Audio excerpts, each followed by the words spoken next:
শুধুমাত্র 1 কাপ আটা দিয়ে খুবই মজার একটা নাস্তার রেসিপি তৈরি করেছি। এই নাস্তাটা বিকেলের স্ন্যাক্স হিসেবে এমনকি বাচ্চাদের টিফিনেও খুব ইজিলি দিয়ে দেওয়া যাবে। নাস্তাটা বানানোর জন্য আমি এখানে 250 গ্রাম মুরগির মাংস কিউব করে কেটে নিয়েছি, 1 চা চামচ আদা রসুন বাটা আর সয়া সস নিয়েছি 2 চা চামচ, আর এখানে গুঁড়ো মরিচ নিয়ে নিয়েছি স্বাদ মতো, লবণ স্বাদ মতো নিয়ে নিয়েছি। এখন এগুলোকে ভালো করে মিশিয়ে নেব। মেশানো হয়ে গেলে আমরা এগুলোকে এখন ভাজতে চলে যাব। এখানে আমি একটা প্যান নিয়ে নিয়েছি, সেখানে আমি একটু তেল দিয়ে গরম করে নিয়েছি। তারপর আমি চিকেনগুলো দিয়ে হালকা করে ভেজে নেব। চুলার আঁচটা মিডিয়াম লো হিটে রেখে চিকেনগুলো ভাজতে হবে, আর নয়তো চিকেনগুলো সিদ্ধ হবে না। এই তো আমি আস্তে আস্তে চিকেনগুলো ভেজে নিচ্ছি। তোমরা কে কোথা থেকে আমার ভিডিওটা দেখছো আমাকে অবশ্যই কমেন্ট করে জানাবা। কিন্তু এখানে আমি পেঁয়াজ দিয়ে দিলাম, দিয়ে একটু নেড়ে চেড়ে মিশিয়ে নিচ্ছি।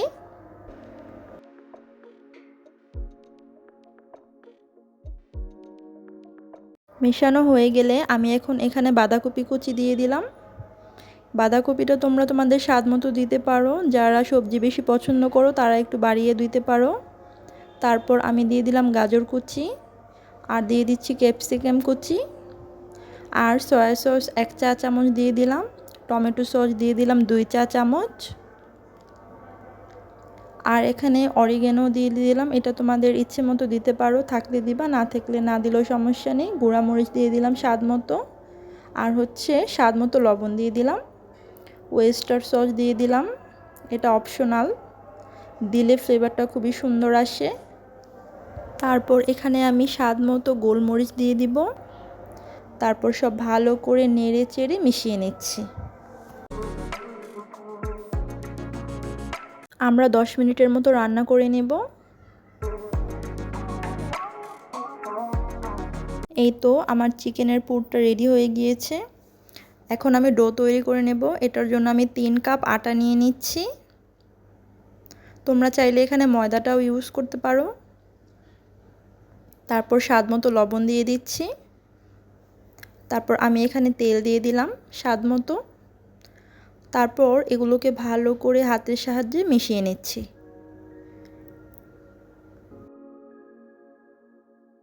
তারপর এখানে নর্মাল তাপমাত্রার পানি ব্যবহার করব, একটু একটু করে দিয়ে দিব, আর আস্তে আস্তে করে ডোটা তৈরি করে নেব।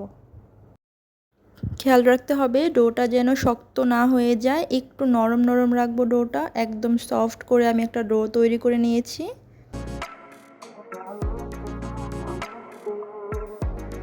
এখন আমি একটা একটা করে লেচি কেটে নেব। ডোগুলো থেকে সবগুলো এক সাইজের লেচি কেটে নেব।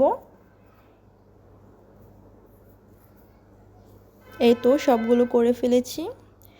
তারপর আমি একটা ডো নিয়ে এটাকে একটু লম্বা করে রুটির মতো বেলে নিব।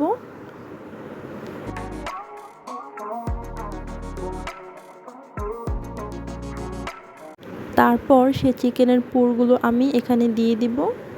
তোমরা দেখো আমি এটা কিভাবে করছি। সাইডে আমি একটু পানি ব্রাশ করে নিয়েছি যাতে করে সুন্দর করে লেগে যায়। এখন আমি এটাকে রোল করে নেব। রোল করা হয়ে গেলে আমি এটাকে ঘুরিয়ে ঘুরিয়ে রাউন্ড শেপ করে নেব। এই তো আমার এটা হয়ে গিয়েছে। একইভাবে আমি আরেকটাও তোমাদেরকে দেখিয়ে দিচ্ছি, তাহলে তোমাদের বুঝতে সুবিধা হবে। তোমরা একটু খেয়াল করে দেখলেই বুঝতে পারবে আমি এই কাজটা কিভাবে করেছি। এই তো আমি একটু রোল করে নিয়েছি, দেন আমি নিচের দিক থেকে রাউন্ড করে ঘুরিয়ে নিচ্ছি। তারপর এটাকে হালকা হাতে একটু চেপে দিচ্ছি। তারপর আমি একটা কড়াইতে তেল নিয়ে তেলটা একটু গরম হয়ে গেলে একে একে সবগুলো দিয়ে দিব। দেন এটাকে আমি আস্তে আস্তে ভেজে নেব। এটাকে তোমরা একটু সময় নিয়ে ভাজার চেষ্টা করবা। এখন এটা একটু ব্রাউন কালার হয়ে আসা পর্যন্ত অপেক্ষা করব। এই তো আমার ব্রাউন কালারটা চলে এসেছে। এখন আমি সাইডগুলো একটু ভালো করে ভেজে নেব। দেন হয়ে গেলে আমি একে একে সবগুলো নামিয়ে ফেলবো। আমাদের আজকের মজাদার নাস্তাটা রেডি। দেখো খুবই ইজিলি এটা তৈরি করা যায়, আর খুবই অল্প সময়ের মধ্যে এটা তৈরি করা যায়। এটা খেতে খুবই ভালো লাগে।